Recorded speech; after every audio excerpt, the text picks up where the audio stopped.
அத்தியாயம் 25. தந்தையும் மகனும். சந்திரலேகாவின் அரண்மனையில் தனது மகனை தேடி அவன் அறையை நாடி அதன் கதவை திறந்து நின்ற பெரும்பிடுகு முத்திரையர் அங்கு நின்றவனைக் கண்டு தனது மகனென கருதி மாறா வென்று அழைத்ததும் திரும்பியவன் முகத்தை கண்டதும் சிறிது அதிர்ச்சியையும் சினத்தையும் உறங்கே அடைந்தார். இருப்பினும் சினத்தை உதறி தான் கண்டது மதுவின் இயல்பாய் இருக்குமோ என்ற எண்ணத்தில் தனது கண்களை இருமுறை கசக்கிவிட்டு நன்றாக விழித்து பார்க்கவும் செய்தார். திரும்பிய முகம் தனது மகனின் முகம் இல்லாவிட்டாலும் அதை போன்ற இன்னொரு அச்சு என்பதை உணர்ந்து கொண்டதால் சிறிது குழப்பமும் அடைந்து ஒரு வினாடி சிந்தனை வசப்பட்டாலும் அந்த சிந்தனையும் பளிச்சென்று மறைந்தது. ராட்சச கண்களில் வியப்பின் சாயையும் படரலாயிற்று. இருக்காது, ஒரு நாளும் இருக்காது என்று வலிய அவர் உதடுகள் இருமுறை சொற்களையும் உதிர்த்தன. வியப்பு பெரிதும் நிரம்பிய குரலில், இல்லை இல்லை, அவன்தான், அதே அச்சு. இயற்கை பொய் சொல்லாது, என் காவலர் தான் பொய் சொல்லி இருக்கிறார்கள், அதுவும் நல்லதுக்குத்தான் என்று மீண்டும் சொற்களை குடிவெறியுடன் முணுமுணுத்தான் பெரும்பிடுகு முத்திரையர். இப்படி தனது காதுக்கு ஏதும் கேட்காமல் அந்த முதியவர் ஏதோ முணுமுணுத்துக் கொண்டிருந்ததை கண்ட அந்த புதுமுகம் உதடுகளை திறந்து, நீங்கள் தான் பெரும்பிடுகு முத்திரையராயிருக்க வேண்டும் என்று கூறிற்று சிறிது பலமாகவே. இதை கேட்டது முத்திரையர் மதுவின் சேஷ்டையினால் பெரிதாகவே நகைத்தார், கட்டிடம் அதிரும்படியாக. நல்ல கேள்வி என்று நகைப்பின் ஊடே கூறவும் செய்தார் முத்திரையர். கேள்வியில் நகைப்பதற்கு என்ன இருக்கிறது என்று சீறினான் வந்தவன். என் அரண்மனைக்குள் வந்தது மட்டுமின்றி என்னை கேள்வியும் கேட்டு நீ உயிருடன் இருப்பதே நகைப்புக்கு இடம் கொடுக்கிறது. அது கிடக்கட்டும், உன் பெயர் என்ன என்று வினவினார் முத்திரையர் தனது சிரிப்பை சிறிது நிறுத்தி. வந்தவன் ஒரு வினாடி சிந்தித்தான். பிறகு சொன்னான், இளையவேல் என்று. இதை கேட்டது மீண்டும் ஒரு முறை இடி போன்ற நகைப்பு அந்த அறையை உலுக்கியது. இளையவேல், என்ன மடத்தனமான பெயர்!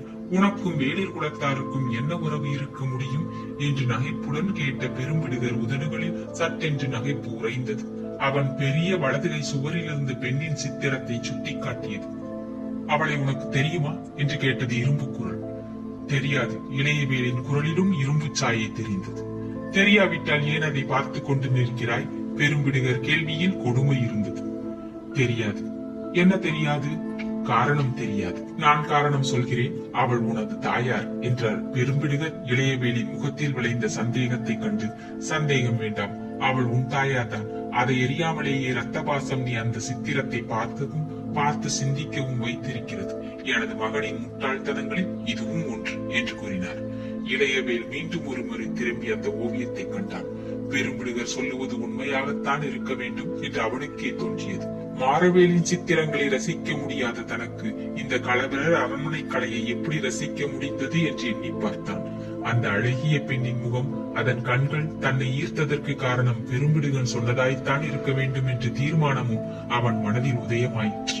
அதனால் கதவருகே நின்ற முதியவனை பார்த்து வினவினான், உங்கள் மகனின் முட்டாள்தனம் என்றீர்களே, அதென்ன என்று. உடனடியாக பதில் சொல்லவில்லை பெரும்பிடுகர் முத்திரையர். தள்ளாடி தள்ளாடி உட்புறம் நடந்து அங்கிருந்த பஞ்சனையில் உட்கார்ந்து கொண்டு தரையை நோக்கினார். முட்டாள்தனம்தானது.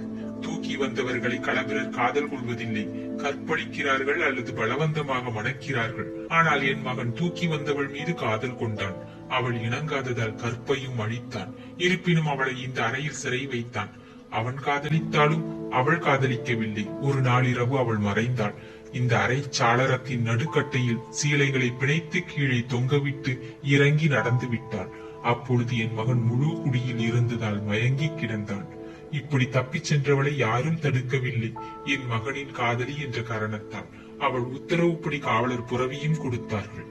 கதவையும் திறந்து விட்டார்கள். என் மகனுக்குரியவள் ஆணையை மீற முடியாமல். அவள் வீரப்பெண், வீரன் மனைவியாயிருக்க சகல தகுதிகளையும் உடையவள். இன்னும் சில நாள் இருந்திருந்தால் மாறன் அவளை மணந்தும் இருப்பான். ஆனால் அவள் கொடுத்து வைக்கவில்லை என்று மெதுவாக வருத்தம் தோய்ந்த குரலில் பழைய கதையை சொன்னான் பெரும்பிடுகு முத்திரையர். இளையவேல் ஏதும் பேசவில்லை. எதிரே தலை குனிந்து உட்கார்ந்திருந்த பெரும்பிடுகனை தனது வாளால் வெட்டி போட்டான் என்ன என்ற ஆத்திரம் அவன் மனதில் உருவெடுத்து அவன் முகத்தில் பெரும் பயங்கரத்தை அடித்திருந்தது. அந்த சமயத்தில் சிறிது தலை தூக்கி தனது ராட்சச கண்களால் இளையவேலின் முகத்தை பார்த்த முத்திரையரின் பெரிய இதழ்களில் லேசான புன்னகை மலர்ந்தது. என்னை வெட்டி போட நினைக்கிறாய்? முத்திரையர் ரத்தம் உன் உடலில் ஓடுவதற்கு அதுவே அத்தாட்சி. ஆனால் உன்னை போல 100 பேர் வந்தாலும் என்னை வெட்ட முடியாது. நீ வாடை உருவும் சத்தம் எனது நரம்புகளை வினாடி நேரத்தில் முடுக்கிவிடும். நீ வாளை உருவியதும் என் கையொன்று உன் கையை பிடித்து எலும்பை முறித்து விடும். இஷ்டப்பட்டால் உன் கழுத்தையும் திருகிவிட என்னால் முடியும் என்று சர்வ சகஜமாக புன்முறுவுடன் கூடிய பெரும்பிடுகு முத்திரையர், இல்லை, உன்னை கொல்ல நான் இஷ்டப்படவில்லை.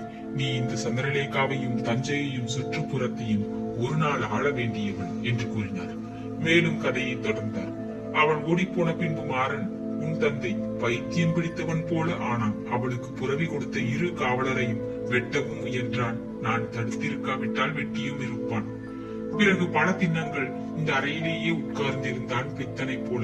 மையும் இறகும் கொண்டு அந்த சுவரில் இருக்கும் ஓவியத்தை அவன்தான் தீட்டினான். இந்த இடத்தில் இடை புகுந்த இளையவேல், முத்தரையருக்கு சித்திரம் தீட்டவும் தெரியுமா என்று வினவினான். தெரியும் என்ற முத்தரையர் நகைத்தார்.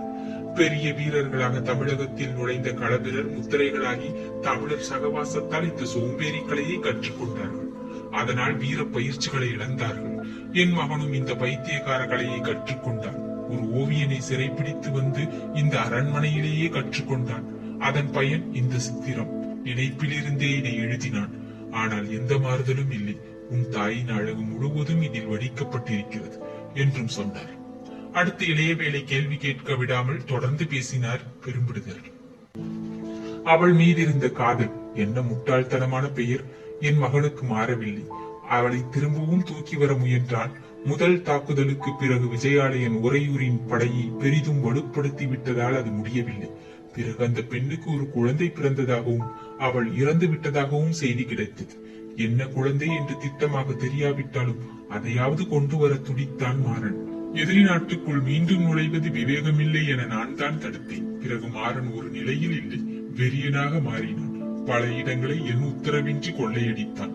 பெண்ணின் பிரிவு எந்த முத்திரையனையும் இத்தனை பைத்தியமாக அடித்ததில்லை. ஆனால் இனிமேல் அவன் வெறி குறையலாம். நீ வந்து விட்டாய். மகனை கண்டு அவன் மனம் சிறிது சாந்தி அடையலாம் என்று கதையை முடித்த பெரும்பிடுகு முத்திரையர் கட்டிலிருந்து எழுந்திருந்து இளையவேலிடம் சென்று அவனை அணைத்துக் கொண்டார். இளையவேலின் கைகளையும் தோள்களையும் புடைத்த கன்னங்களையும் தடவி பார்த்தான். சிறிது பின்னடைந்து தனது கையின் முஷ்டி பிடித்து இளையவேலின் மார்பில் குத்தினான் பலமாக.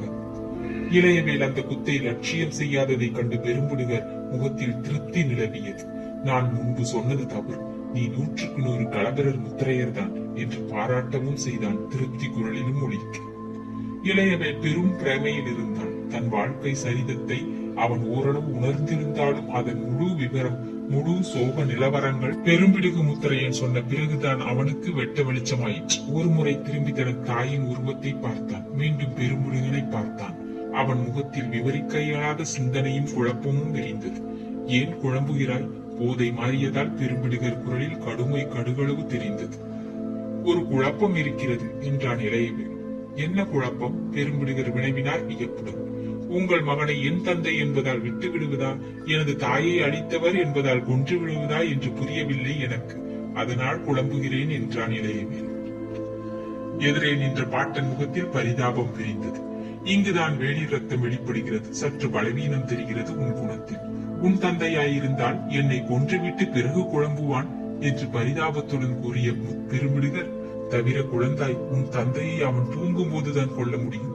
விழித்திருக்கும் போது முயலாதே, ஒரு வினாடியில் உன்னை வெட்டி போடுவான் என்றார் பெரும்பிடுகு முத்திரையர். அத்தனை பெரிய வீரனா உங்கள் மகன் என்று வினவினான் இளையவேல். அவன் குரலில் பயங்கர ஒளி இருந்தது. அப்பொழுதுதான் அந்த அறையின் அருகே வந்த மாறன் பரமேஸ்வரன், என் வீரத்தை பற்றி சந்தேகப்படுபவன் யார் என்று வினவிக் கொண்டே உள்ளே நுழைந்தான். அங்கிருந்த நிலை கண்டு வாயிற்படியிலேயே அசைவற்று நின்றான் பல வினாடிகள். தந்தையும் மகனும் ஒருவரை ஒருவர் நோக்கினார்கள். இருவர் கண்களும் பரஸ்பரம் கவர்ந்து நின்றன பல வினாடிகள். பெரும்பிடுகு முத்திரையன் இருவரையும் நோக்கினான் ஒரு முறை. நீங்கள் இருவரும் பேச வேண்டியது நிரம்ப இருக்கும், நான் வருகிறேன் என்று கூறிவிட்டு கிளம்ப முயன்றான். நாங்கள் பேச வேண்டியது ஏதும் இல்லை, எங்கள் வாள்கள் தான் பேச வேண்டும் என்று குடியில்லாத நிதானத்துடன் பேசிய மாறன் பரமேஸ்வரன் தனது உரையில் இருந்த வாளை உருவினான். எதிரே நிற்பவன் தனது தாயின் மரணத்துக்கு காரணமானவன் என்று நினைப்பினால் ஏற்பட்ட சீற்றத்தால் இளையவேலும் உருவினான் தனது வாளை. இந்த புதிய திருப்பத்தில் பெரும்பிடுகு முத்திரையன் தலையிடவில்லை. தந்தையும் மகனும் வாளை உருவியதும் சற்று பின்னடைந்து பழைய மஞ்சத்தில் அமர்ந்து வேடிக்கை பார்க்கலானார். இருவர் வாட்களும் மோதிய முறையே பெரும்பிடுகனுக்கு திருப்தியை அளித்திருக்க வேண்டும். நல்லது நல்லது என்று மகிழ்ச்சி குரல் கொடுத்தார் பெரும்பிடுகர். அதே சமயத்தில் மாறன் முகத்தில் பெருவியப்பு தெரிந்தது. அதுவரையில் அத்தனை திடமாக தனது வாளை அவன் தந்தையை தவிர வேறு யாரும் தடுத்து நிறுத்தியதில்லை. எதிரே நின்ற இளைய ராட்சசன் வாள் மிக உறுதியாகவும் அலட்சியமாகவும் தனது வாளை தடுத்து நிறுத்தியதை கையின் நிதானத்திலிருந்தே புரிந்து கொண்ட மாறன் பரமேஸ்வரன் மகன் வாளை தடுத்த நிலையிலேயே திரும்பி தந்தையை நோக்கி, இவன் யார் என்று கேள்வியொன்றை வீசினான். அடுத்த கேள்விக்கு இடமில்லை. இளையவேலின் வாள் வேகம் மாறன் வாளை அவன் தலைக்கு மேலே தூக்கிவிட்டது. வேறொருவனாய் இருந்தாலும் இளையவேலின் வாளுக்கு அன்று பலியாகி இருப்பான். ஆனால் பல போர்களை கண்ட மாறனுக்கு அது வெறும் விளையாட்டாய் இருந்தது. அடுத்த ஒரு வினாடி இளையவேலின் வாளை தனது கையால் ஒரு திருகு திருகினான் மாறன். அதனால் சற்று அகன்ற இரு வாள்களும் மீண்டும் மோதின. தொடர்ந்து மோதலாயின. வாள்களின் மோதல் ஒளி பெரும்பிடுகன் காதில் அமுதமென விழுந்தது. பரம உற்சாகத்துடன் பரமேஸ்வரனுக்கும் இளையவேலுக்கும் தொடர்ந்த வாட்போரை கவனித்துக் கொண்டிருந்தார் பெரும்பிடுகர். அந்த சமயத்தில் உள்ளே நுழைந்த பணிப்பெண்ணையும் அவர்களுக்கிடையில் தலையிட வேண்டாம் என கையின் செய்கையால் தடுத்தார். அத்தியாயம் 25 நிறைவுற்றது. நன்றி, வணக்கம்.